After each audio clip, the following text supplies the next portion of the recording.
Hello दोस्तों, आप सभी का ऑल अबाउट सोशियस में स्वागत है। और ये समाज शास्त्र की इग्नू सीरीज है और इसमें आज से हम लोग एक नए विचारक रॉबर्ट के मर्टन के बारे में चर्चा करने वाले हैं। आप लोगों को रॉबर्ट के मर्टन के बारे में बहुत अच्छे से पता होगा, लेकिन इग्नू की बुक में रॉबर्ट के मर्टन के बारे में आखिर में क्या बताया गया है, इनकी कौन से कॉन्सेप्ट्स के बारे में डिस्कस किया गया है, इसके बारे में हम लोग डिटेल में इस सीरीज़ में चर्चा करने वाले हैं। इससे पहले हम लोग ऑलरेडी इनके जो गुरु थे टालकट पार्सन्स, उनके बारे में हम लोग डिटेल में चर्चा कर चुके हैं। उनसे जुड़ी एक एक कॉन्सेप्ट के बारे में हम लोगों ने डिटेल में डिस्कस किया था। आज से हम लोग रॉबर्ट के मर्टन के आज तो हम लोग जीवन परिचय देखेंगे और इसके बाद से जो नेक्स्ट लेक्चर्स होंगे इसमें इन्होंने सोशियोलॉजी में क्या कंट्रीब्यूशन अपना दिया है, इन्होंने कौन कौन से कॉन्सेप्ट दिए हैं, उसके बारे में हम लोग चर्चा करेंगे। तो आज हम लोग इनके जीवन परिचय के बारे में देख लेते हैं। रॉबर्ट की मर्टन की यदि बात करें तो इनका जीवन काल जो है वो 1910 से 2003 के बीच का है। जीवन परिचय में अगर हम इनके जन्म की बात करें तो अमेरिका के प्रसिद्ध समाजशास्त्री रॉबर्ट किंग मर्टन का जन्म फिलडेल्फिया पेंसिल्वेनिया में 5 जुलाई 1910 को हुआ था। ऐसा माना जाता है कि इनके जो माता पिता हैं वो पूर्वी यूरोप के मूल निवासी थे और उनके पिता ने बढ़ई और ट्रक ड्राइवर के रूप में भी कार्य किया था। मर्टन का जो अगर बचपन का कंडीशन बोलें तो ये कैसा इनका समय बीता है बचपन का, तो ये दक्षिणी फिलडेल्फिया की गंदी बस्तियों में व्यतीत हुआ है। ये इग्नू की बुक में ही दिया गया है जिसे मैं आप लोगों को बता रही हूँ।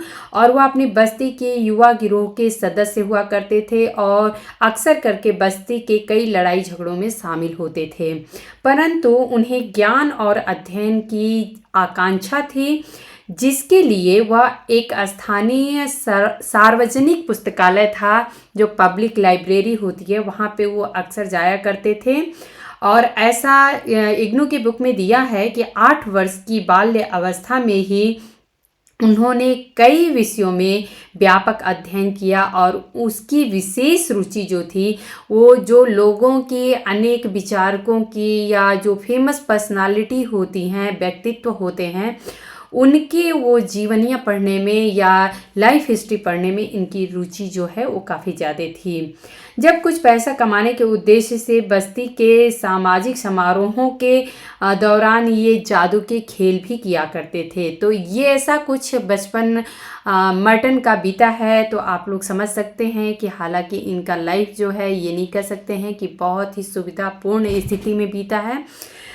मर्टन ने फरवरी 1927 में, यहाँ पे आप लोग देख सकते हैं, मर्टन ने फरवरी 1927 में साउथ फिलडेल्फिया हाई स्कूल से परीक्षा पास की। उनको टेम्पल यूनिवर्सिटी, यहाँ पे मैंने इमेज मेंशन किया है, ये टेम्पल यूनिवर्सिटी है, तो टेम्पल यूनिवर्सिटी का इनको वजीफ़ा मिला और वह इस यूनिवर्सिटी के प्रसिद्ध छात्र सिद्ध हुए। उन्होंने पहले वर्ष में दर्शन शास्त्र का अध्ययन किया और टेम्पल यूनिवर्सिटी के डीन तथा दर्शन शास्त्र के प्रोफेसर जेम्स डनहम का संरक्षण इनको मिला, अर्थात इनके गाइडेंस में ये अपना एजुकेशन जो है वो कंप्लीट कर रहे थे। बाद में उन्होंने अपने अध्ययन का विषय जो है वो समाजशास्त्र कर लिया था बदल के। पहले दर्शन शास्त्र से फर्स्ट ईयर में पढ़ रहे थे, लेकिन उसके बाद से इन्होंने समाजशास्त्र अपना विषय चुन लिया। और इस परिवर्तन से पहले उन्होंने जॉर्ज ई सिम्पसन, यहाँ पे आप लोग इमेज देख सकते हैं, ये विचारक हैं, तो जॉर्ज ई सिम्पसन के साथ समाजशास्त्र की प्रारंभिक शिक्षा इन्होंने ग्रहण की थी। सिम्पसन इस यूनिवर्सिटी के युवा और उत्साही अध्यापक थे। मर्टन बाद में सिम्पसन के रिसर्च असिस्टेंट बन गए। तो ये नाम जो है आप लोगों को जॉर्ज ई सिम्पसन का जो दिख रहा है ये रॉबर्ट मर्टन से जुड़ा हुआ है, आप लोग इसे ज़रूर याद रखिएगा। और अगर बात करें कि कुछ और भी विचारक रहे जिससे ये प्रभावित रहे, तो मर्टन ने 1931 में टेम्पल विश्वविद्यालय से स्नातक की डिग्री प्राप्त की। उन्हें हार्वर्ड विश्वविद्यालय में स्नातक कार्य के लिए फेलोशिप से सम्मानित किया गया। यहाँ मर्टन को टालकट पार्सन्स, आप लोग देख सकते हैं यहाँ पे, जॉर्ज सर्टान और पितरिम सोरोकिन, ये तीनों इमेज आप लोगों को विचारकों के दिख रहे हैं। जैसे उच्च कोटि के प्रोफेसरों के साथ इनको अध्ययन करने का अवसर मिला था। यहाँ पे एक इनकी कुछ पर्सनल लाइफ की मैं बात बताऊं तो दिया गया है इग्नू के बुक में कि टेम्पल यूनिवर्सिटी में अपने स्नातक अध्ययन के दौरान वह सामाजिक कार्यकर्ता सुजन एम कारहर्ट से मिले थे और उन्होंने 8 सितंबर 1934 को उनसे विवाह किए। विवाह के बाद हार्वर्ड में वो तुरंत ही अध्यापक नियुक्त हो गए थे और इनके एक पुत्र और 2 पुत्रियां थीं। मर्टन ने अपने बच्चों के बारे में लिखा है कि किस तरह एक बार उन्होंने 15 बिल्लियों से अपना घर जो था वो भर दिया था। उनकी एक पुस्तक है, बहुत ही फेमस पुस्तक है, उसके बारे में हम लोग देखेंगे। तो इस पुस्तक में उन्होंने इन्हीं बिल्लियों और उनके बच्चों में क्या एक समर्पण था, किस प्रकार का रिलेशन था, उस पे इन्होंने ये बुक लिखी है। तो इसके बारे में मैं आप लोगों को आगे बताऊंगी कि ये बुक कौन सी है। समाजशास्त्री के रूप में यदि मर्टन की बात करें तो मर्टन की रुचि जो थी वो भिन्न भिन्न क्षेत्रों में थी, जैसे विज्ञान और व्यवसायों का, समाजशास्त्र, समाजशास्त्रीय सिद्धांत और लोक संचार आदि क्षेत्रों में इनकी रुचि काफ़ी ज़्यादा थी। उन्होंने हार्वर्ड से पीएचडी की उपाधि प्राप्त की और यहाँ उन्हें कई प्रकार के सामाजिक अनुकूलन पर आधारित जो विचलित आचरण के सिद्धांत हैं इनको इन्होंने प्रतिपादित किया था। तो आप लोगों को पता है कि विचलन का सिद्धांत इन्होंने दिया है जिसे एनोमी थ्योरी कहते हैं। तो ये भी मर्टन से संबंधित है, आप सभी को भी पता है। मर्टन ने 1939 से 41 के दौरान में टुलेन यूनिवर्सिटी, आप लोग चाहिए तो याद रख सकते हैं, यहाँ पे मैं लिख देती हूँ, टुलेन यूनिवर्सिटी से ये संबंधित रहे। और न्यू ऑरलियंस करके है, ये टुलेन यूनिवर्सिटी का न्यू ऑरलियंस के संकाय के सदस्य के रूप में इन्होंने कार्य किया था। इसके बाद उन्होंने 1941 में इन्होंने कोलंबिया यूनिवर्सिटी में नियुक्ति ली थी। 1947 में वह पूर्ण प्रोफेसर बने और 1963 में उन्हें गिडिंग्स प्रोफेसर नाम दिया गया था। तो ये एक इम्पॉर्टेंट फैक्ट है, आप लोग ज़रूर याद रखिएगा। 1963 में इन्हें गिडिंग्स प्रोफेसर की उपाधि इनको दी गई थी। 1942 से 1971 तक उन्होंने university bureau of applied social research के एसोसिएट डायरेक्टर के रूप में काम किए थे। तो ये आप लोग याद रखिएगा, आप लोग लिख भी लीजिएगा, university bureau of applied social research. मैं आप लोगों को यहाँ पे लिख के भी दिखा देती हूँ, एक मिनट।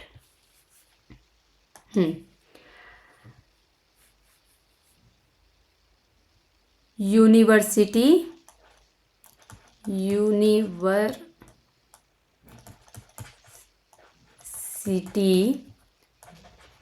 ऑफ, ये आप लोग ध्यान से थोड़ा लिख लीजिएगा।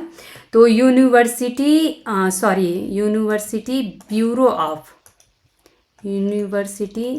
Bureau of applied social research, तो इसके ये एसोसिएट डायरेक्टर के रूप में भी इन्होंने काम किया था। इस समय मर्टन के एक अन्य समाजशास्त्री के साथ काफ़ी अच्छे संबंध रहे और वो समाजशास्त्री थे पॉल लजार्सफेल्ड। मैं यहाँ पे नाम लिख देती हूँ, पॉल लजार्सफेल्ड। ये एक विचारक हैं, इनसे इनके काफ़ी अच्छे संबंध रहे और मर्टन और लजार्ड्सफेल्ड दोनों ने एक दूसरे के विचारों को काफ़ी कुछ प्रभावित भी किया। लजार्डफेल्ड की तर्क अस्पष्टता की अवधारणा और परिमाणात्मक तथा गुणात्मक अनुसंधान की जो विचार पद्धति है, इसने मर्टन के ऐतिहासिक अध्ययन के दृष्टिकोण को काफ़ी प्रभावित किया था। तो जो लजार्डफेल्ड थे, इनको जो अनुसंधान की जो हमें दो पद्धतियाँ दिखती हैं, जो परिमाणात्मक है और गुणात्मक अनुसंधान है, तो इसकी जो पद्धति थी, तो मर्टन जो है ये इनकी पद्धति से काफ़ी ज़्यादा प्रभावित हुए थे। मर्टन के सिद्धांत की अच्छी पकड़ ने लजार्डफेल्ड के समाजशास्त्र से जुड़ी दार्शनिक जो विचार है इसको काफ़ी प्रभावित किया था और इस सहयोग और बौद्धिक आदान प्रदान से उन्होंने सामाजिक विज्ञानों के स्तर को सुधारने की विधियों पर महत्वपूर्ण शोध कार्य किए दोनों लोगों ने मिलकर तथा शोध लेख लिखे थे। इस प्रकार मर्टन और लजार्डफेल्ड ने लगभग 1941 से 1976 तक, अगर हम लोग बात करें 1941 से 1976 तक का आप लोग टाइमलाइन देख सकते हैं। लगभग ये काफ़ी लंबा टाइम है। ये मान सकते हैं कि लगभग 35 सालों का उम्र इन लोग एक साथ बिताए थे और ये टाइम पीरियड, और इन लोगों ने इस टाइम पीरियड में कोलंबिया यूनिवर्सिटी में एक प्रतिभाशाली टीम बनाई थी और काफ़ी ऐसे विद्यार्थी थे जो कि इनसे प्रभावित और प्रेरित हुए थे। मर्टन के अगर मुख्य योगदान की बात करें तो सबसे प्रसिद्ध पुस्तक जो कि आप सभी को पता होगा, social theory and social structure, ये पुस्तक जो है ये इनकी सबसे प्रमुख कृति रही है, या ये बोले प्रसिद्ध कृति रही है। इसके बारे में आगे हम लोग डिस्कस करेंगे। और ये मैं बता दूं कि इस पुस्तक में उन्होंने समाज के अध्ययन के लिए जो संरचनात्मक प्रकार्यात्मक दृष्टिकोण है इसको आगे बढ़ाते हुए व्यक्त और अव्यक्त प्रकार्य एवं दुष्प्रकार्य की अवधारणा का निर्माण करते हुए सामाजिक सिद्धांत और आनुभाविक शोध कार्य के पारस्परिक संबंधों को इन्होंने परिभाषित किया है। तो ये सारी के सारे जो कॉन्सेप्ट्स हैं ये इनके इसी पुस्तक social theory and social structure में लिखा गया है या दिया गया है। प्रकार्यात्मक विश्लेषण के अलावा इनकी और भी कुछ पुस्तकें हैं, उसमें इन्होंने अपनी जो प्रतिमानहीनता की अवधारणा है और संदर्भ समूह का सिद्धांत है, इस पे भी इन्होंने चर्चा की है। अब यहाँ पे हम लोग इनकी कुछ प्रमुख कृतियाँ हैं उनको हम लोग देख लेते हैं। तो जो इग्नू के बुक में कृति दी गई है उसको मैंने यहाँ पे मेंशन किया है। इसके साथ ही कुछ और भी पुस्तकें होंगी, उनके बारे में भी हम लोग चर्चा करेंगे। तो पहली पुस्तक science technology and society in 17th century England, ये 1938 में बुक प्रकाशित हुई है। ये आप लोग याद रखिएगा, इस बुक में 17th सेंचुरी इंग्लैंड जो है की टर्म आप लोगों को मिल जाता है कि ये बुक जो है वो मर्टन की है। मास परसुएशन 1946 में बुक है। ये सारी की सारी पांचों किताबें जो हैं इसको बिल्कुल आप लोग नेग्लेक्ट नहीं कर सकते हैं। ये पांचों की पांचों बुक जो है मोस्ट इम्पॉर्टेंट है। हालांकि इसमें अभी social theory and social structure को मैंने ऑलरेडी डिस्कस कर लिया है, यहाँ पे मेंशन नहीं किया है।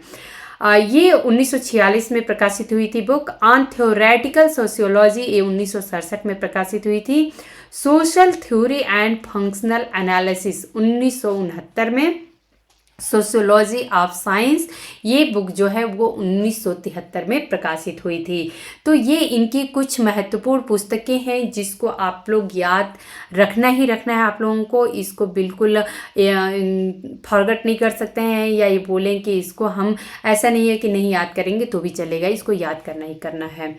यहाँ पे अब मैं आप लोगों को इनकी कुछ और भी बुक है, जैसे कि अभी मास परसुएशन आप लोगों ने देखा, मैं ऑलरेडी डिस्कस कर चुकी हूँ। तो यहाँ ये बुक भी आप लोगों को देखने को मिल रही है, science technology and society in 17th century England. तो ये आप लोग दो बुक यहीं पे आप लोग देख लिए। इनके ये बुक जो है on the shoulders of giants, तो जो ये है या जायंट्स बोल सकते हैं सॉरी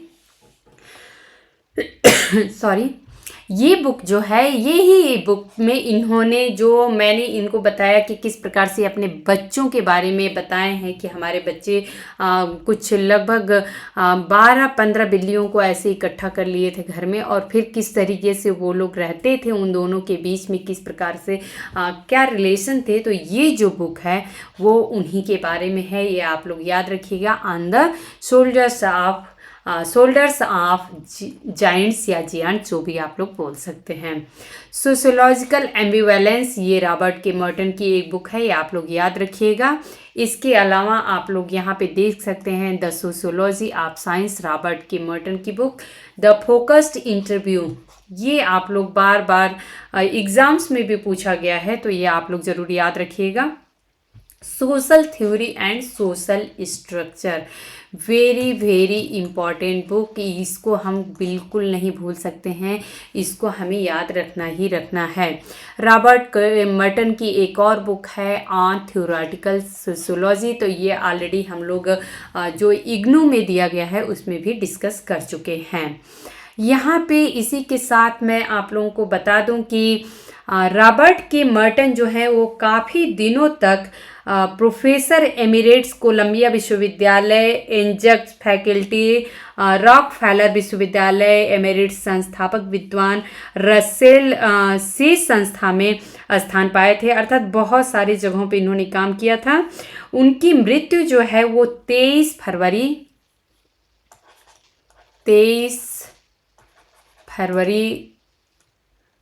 2003 को हुई थी। इससे ऐसा कहा जाता है कि जब इनकी मृत्यु हुई थी तो विश्व भर में समाजशास्त्रियों में एक शोक सा छा गया था। ऐसा लग रहा था कि हाँ, एक स्थान एक ऐसे विचारक का खाली हो गया है जो कि कई सदियों तक नहीं भर पाएगा। उनकी जो मृत्यु थी वो लगभग 92 वर्ष में हुई, और उनकी कृतियों का जो संदर्भ है उनकी मृत्यु के वक्त तक लगभग ऐसा माना जाता है कि 17,500 प्रकाशित पर्चों में आ चुकी थी। उनकी रुचियां जो थी वो सिर्फ समाजशास्त्र तक ही सीमित नहीं थी, बल्कि कला, विज्ञान, संस्कृति आदि तक उनका इंटरेस्ट फील्ड था। उनके द्वारा जो अवधारणाएं दी गई हैं, जैसे कि आप सभी को पता है, एक बहुत ही फेमस इनकी अवधारणा है रोल मॉडल की। ये एक ऐसा कॉन्सेप्ट इनके द्वारा दिया गया है कि जो कि इनके ये कॉन्सेप्ट देने के बाद एक आम बोलचाल की भाषा में आ गया, लोगों के प्रचलन में आ गया। लोग एक दूसरे को ऐसे ही एग्जाम्पल देते थे कि वो हमारे रोल मॉडल हैं या हम उनके रोल मॉडल हैं, या इस तरीके की बात जो है वो आम बोलचाल की भाषा में यूज होने लगी थी। यहाँ पे आप लोगों को मैं एक कथन है इग्नू के बुक में दिया गया है, ये रॉबर्ट के मर्टन को डेडिकेटेड कथन है, इसको हम लोग देख लेते हैं। हो सकता है कि किसी एग्ज़ाम में ऐसा पूछ दिया जाए कि ये कथन जो है वो किसके द्वारा कहा गया है। तो क्लार्क के अनुसार, क्लार्क ने कहा है कि मानवतावादी, कभी कभी नैतिकतावादी भी समाज के गूढ़ पर्यवेक्षक मर्टन ने हर युक्ति से मौलिक विचारों का सृजन किया, भले ही उसने विशाल सिद्धांतों को जन्म नहीं दिया। आप लोगों को पता है कि इन्होंने कोई ग्रैंड थ्योरी नहीं दी थी पार्सन्स की तरह, बल्कि ये एक मिडिल रेंज थ्योरी इन्होंने दी थी। इनको मिडिल रेंज थ्योरी के नाम से ही जाना जाता है। तो इन्होंने कोई विशाल सिद्धांतों को जन्म नहीं दिया, किंतु उसने सामाजिक विज्ञानों के लिए ऐसे प्रतिरूपों का निर्माण किया जिनका उपयोग आज भी हजारों लोग कर रहे हैं। तो ये आप सभी को पता है कि समाजशास्त्र के जो कॉन्सेप्ट्स हैं वो समाज के लिए ही होते हैं, समाज को ही देख के बनाए गए रहते हैं। तो रॉबर्ट के मर्टन एक ऐसे विचारक रहे हैं, इन्होंने कुछ ऐसे कॉन्सेप्ट्स दिए जो कि जो एक नॉर्मल बोले आम बोलचाल की भाषा में प्रयोग किए जाते हैं। तो इस प्रकार से रॉबर्ट के मर्टन का कॉन्सेप्ट हमें देखने को मिलता है। और अगर हम बात करें कि इनके कॉन्सेप्ट्स कौन कौन से हैं, तो इसको हम लोग अपने नेक्स्ट लेक्चर में डिस्कस करेंगे। 1 बाय 1 करके इनके सारे जो कॉन्सेप्ट्स हैं उसको हम लोग डिस्कस करने वाले हैं। धन्यवाद।